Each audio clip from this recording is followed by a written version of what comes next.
Hi, this is author-philosopher Ronald E. Springer of EthicsUnderground.com, returning with the continuation of the reading of Moral Armor, Chapter 7, Part 22, The Moral Warrior. Please hit like and subscribe before we dive in. We have seen what is generated by the rational, direct, civil process of thought across the full spectrum of human action. We can identify point by point what we must defend, and now we know what we must become.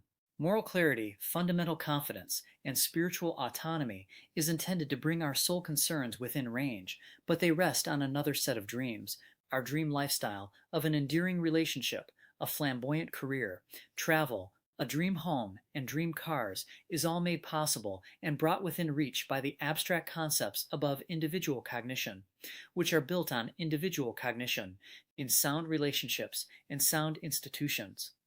We often miss the wealth we do have, which rests on the dreams of those in the 18th century on back, to be free, to have a right to one's life and property, and to be self-governed.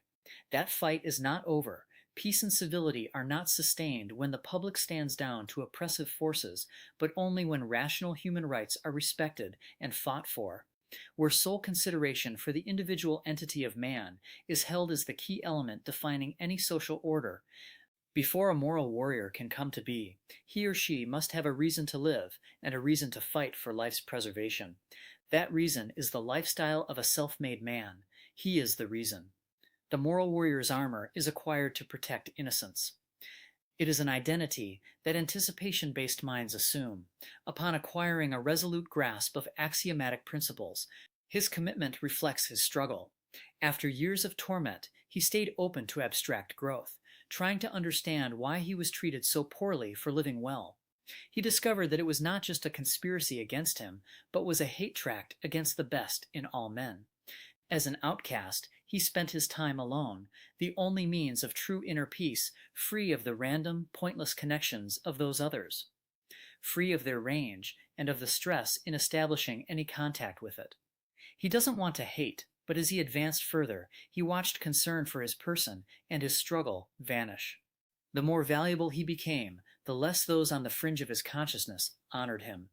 He stayed his course of prosperity while remaining perceptive of the motives of others, no longer willing to pay penance for his virtues or to thanklessly carry the burdens of the evaders. He now stands alone with his brave, solemn grace and steady eyes as the only human being that has fully earned that title, until he gathers the other lost children of Atlantis. When you understand what great strides have already been taken, you'll see that our goals are possible. Every sound concept you have dreamt of is here for the taking. It's all up to you. At each new level, you will encounter much more grandeur than you could have imagined. Here, real, an indestructible spirit sees romanticism in all realms. Not that there aren't issues and wars to fight, but such a spirit identifies with the pride in our ability to fight them. To see beauty in our strength and beauty in our armor, in our conviction to decide what to shield against, what we stand for, and who we are as a result. We are the honorable at all levels and in all realms.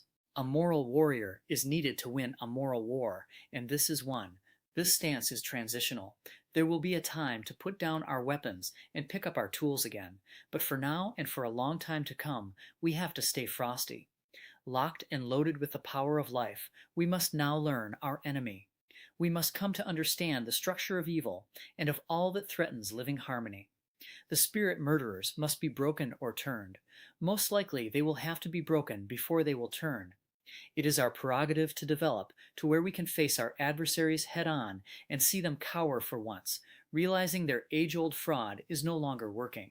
To dominate when they see they've lost control of us morally. To win as they roll over in shame and give up their game. Then to come back and teach that they need not fear us, that we will never relinquish moral control again, but mean them no harm, and will be glad to help them face life responsibly and grow, as now they know they must. It will be difficult and painful, but it won't kill them. It will save those who can be saved. We must seek a true end to the moral Cold War, not the international bankers' end of monopolizing all life and trade, but freeing the people of all lands by freeing their minds.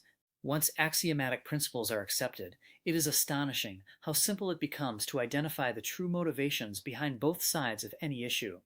It is fascinating to recognize just where an idea is sound and where it departs from rationality.